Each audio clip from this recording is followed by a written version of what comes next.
आज के सेशन में हम लोग डिस्कस करेंगे फ्रेगमेंटेशन के बारे में।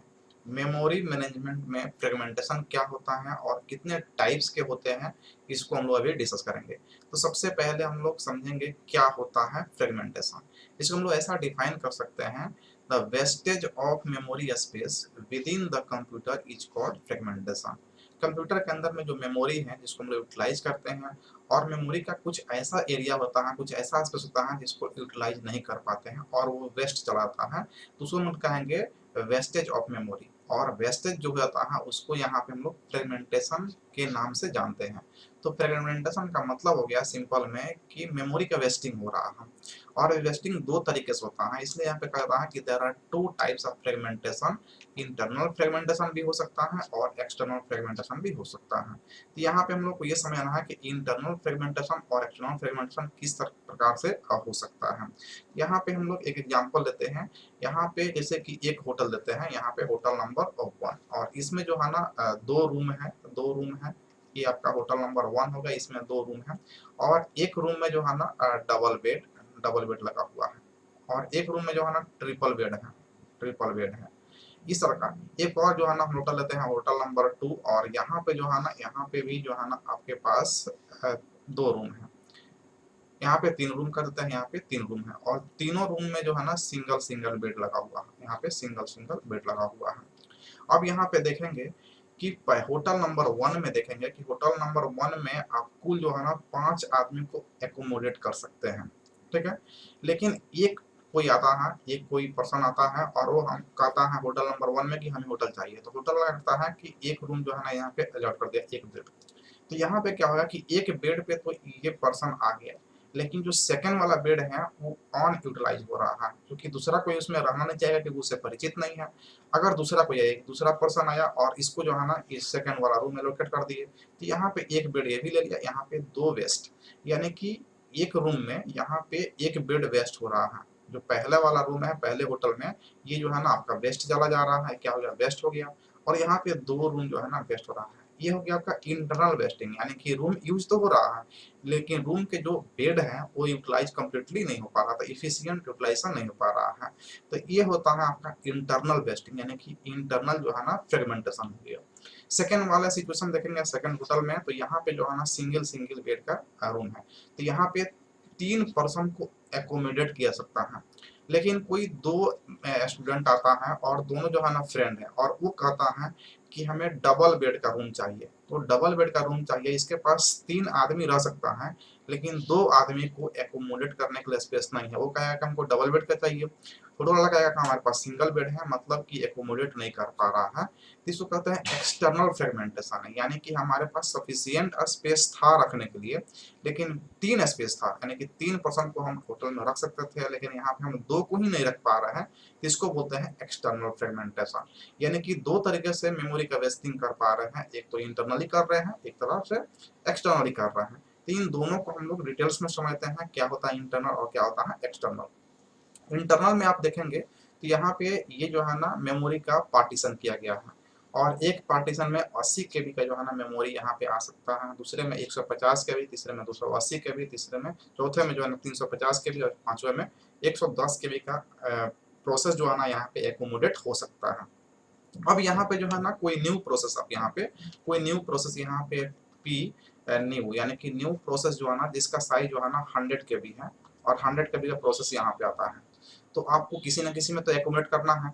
तो इसके लिए हम लोग अलग अलग एलोकेशन पॉलिसी भी आगे देखेंगे, लेकिन यहाँ पे हम लोग सिंपली फ्रेगमेंटेशन को समझ रहे हैं। तो ये 100 केबी का जो प्रोसेस है उसको कहाँ पे रखेंगे, तो 100 केबी का प्रोसेस जो है ना 80 केबी में तो आएगा नहीं, और उसके बाद वहाँ कहाँ जाएगा 150, यहाँ पे जो है ना 100 केबी का प्रोसेस जो है ना एकोमोडेट हो जाएगा। लेकिन आप देखेंगे 100 केबी जब यहाँ पे एकोमोडेट होगा तो ये स्पेस जो है ना वो ऑक्यूपाई कर लेगा, लेकिन रिमेनिंग जो यहाँ पे बच जा रहा है ये वाला स्पेस 50 केबी का, ये क्या हो जा रहा है, इसमें वेस्ट हो रहा है। इसमें कॉन्सेप्ट क्या होता है कि एक पार्टीशन में एक ही जो है ना प्रोसेस एकोमोडेट होता है, दूसरा उसमें शेयरिंग नहीं कर सकता है। तो बाकी के जो रिमेनिंग 50 केबी जो यहाँ पे वेस्ट हुआ, इसी को बोलते हैं हम लोग इंटरनल फ्रेगमेंटेशन। इसको डिफाइन कैसे करेंगे, तो डिफाइन कर सकते हैं, it happens when the process assign is smaller than the memory, यानी कि प्रोसेस को जब असाइन करते हैं मेमोरी, तो मेमोरी थोड़ा सा बड़ा होता है और प्रोसेस छोटा होता है, तो उस केस में जो वेस्टिंग होता है मेमोरी को उसको बोलते हैं इंटरनल फ्रेगमेंटेशन। यहाँ पे देख पा रहे हैं टोटल जो है ना 150 है, और 150 में 100 केबी के प्रोसेस को हम एलोकेट कर दिए, जिसमें 50 केबी क्या हो रहा है, वेस्ट हो रहा है। ये हो गया हमारा internal fragmentation. It is the difference between allocated memory to process and required memory. अब यहाँ पे कहा जाए कि अगर वेस्टिंग मेमोरी है तो वेस्टिंग मेमोरी कितना हो रहा है, तो कह रहा है कि डिफरेंस होता है, यानी कि इंटरनल फ्रेगमेंटेशन होता क्या है, तो डिफरेंस बिटवीन एलोकेटेड मेमोरी कितना है 150 K B, and to the process required memory, required कितना है, तो यहाँ पे प्रोसेस का साइज 100 केबी, तो 100 केबी रिक्वायर्ड है, तो यहाँ पे टोटल कितना हो गया 50 KB, that is the 50 KB space is wasting. तो ये 50 केबी जो वेस्टिंग हो रहा है ये इंटरनल वेस्टिंग हो रहा है, इसलिए इसको बोलता है internal fragmentation. If the memory block assigned to a process is bigger than some portion of memory is left unused and it cannot be used by another process, another words में ये कहा जा रहा है कि अगर कोई ब्लॉक जो है ना मेमोरी में आप असाइन कर रहे हैं और वो जो है ना मेमोरी में जो पोर्शन है उसे छोटा है, यानी कि मेमोरी जो है ना बड़ा है, तो उसमें कुछ पोर्शन जो है ना ये अनयूटिलाइज हो जा रहा है, यानी अनयूज हो जा रहा है, बच जा रहा है, जो कि दूसरे प्रोसेस के द्वारा जो है ना उसको हम यूटिलाइज नहीं कर पा रहे हैं, तो इसी को हम लोग बोलते हैं इंटरनल फ्रेगमेंटेशन। और लास्ट में कहा जा रहा है कि the wastage of memory in this situation is known as internal fragmentation, यानी कि इस सिचुएशन में जब आपका प्रोसेस का साइज छोटा है और एलोकेटेड मेमोरी बड़ा है, तो उस सिचुएशन में जो वेस्टिंग हो रहा है मेमोरी को, इस वेस्टिंग को इंटरनल वेस्टिंग यानी कि इंटरनल फ्रेगमेंटेशन के नाम से जानते हैं। तो हम लोग यहाँ पे ये समझे कि अगर कोई एक नया सिचुएशन इसमें लेते हैं कि हमारे पास जो है ना यहाँ पे 300 केबी का प्रोसेस आ रहा है या 310 केबी का प्रोसेस यहाँ पे हमारे पास आ गया, तो 310 केबी का प्रोसेस यहाँ पे तो नहीं जाएगा, यहाँ भी एकोमोडेट नहीं हो पाएगा, यहाँ भी एकोमोडेट नहीं हो पाएगा, तो यहाँ पे आएगा और यहाँ पे आएगा, तो यहाँ पे 310 के भी यहाँ पे एकोमोडेट हो जाएगा।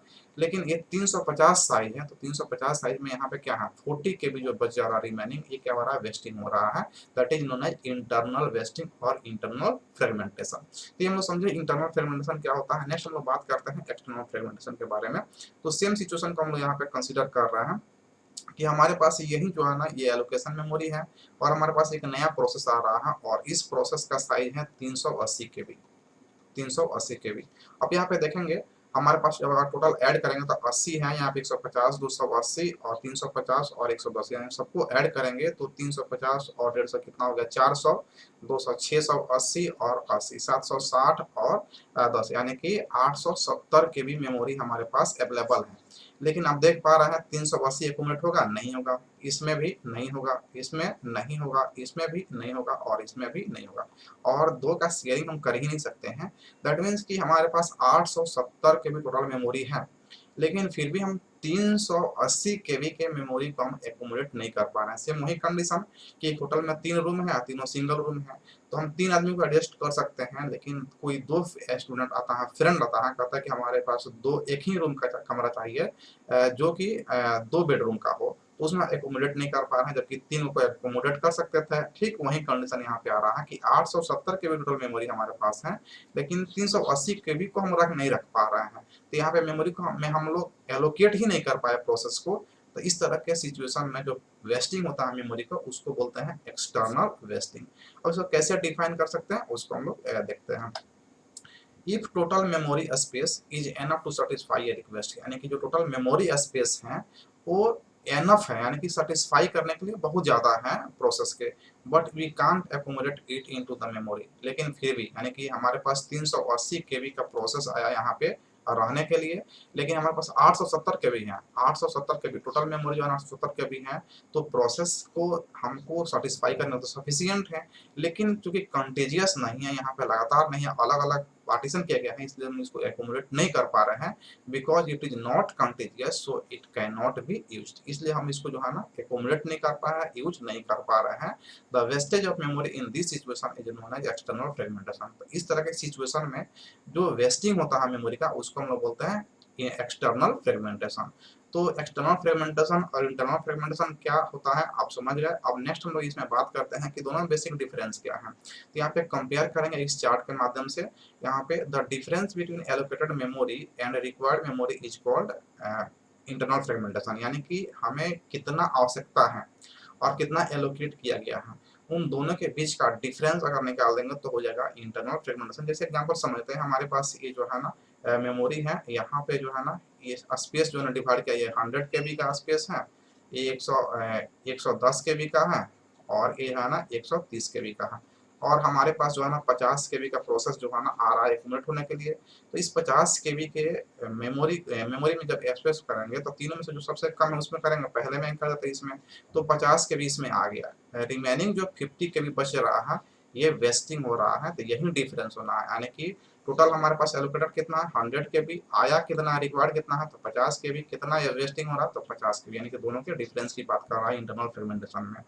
जबकि एक्सटर्नल फ्रेगमेंटेशन में कह रहा है कि the unused space are too small, unused जो स्पेसेस हैं वो small to accumulate a new process is called external fragmentation. यानी कि जो अनयूज्ड स्पेस है वो छोटा छोटा पार्ट में है, कंटिन्यूअस नहीं है, लगातार नहीं है, इसलिए न्यू प्रोसेस को हम एक्यूमुलेट नहीं कर पा रहे हैं, इसको हम लोग बोलते हैं एक्सटर्नल फ्रेगमेंटेशन। नेक्स्ट है it happens when the process is smaller than the memory. Internal fragmentation तब होता है जब जो एक्यूमुलेटिव मेमोरी है उससे जो है ना एक प्रोसेस जो है ना छोटा हो जाता है, तो वहाँ पे इंटरनल हो जाता है।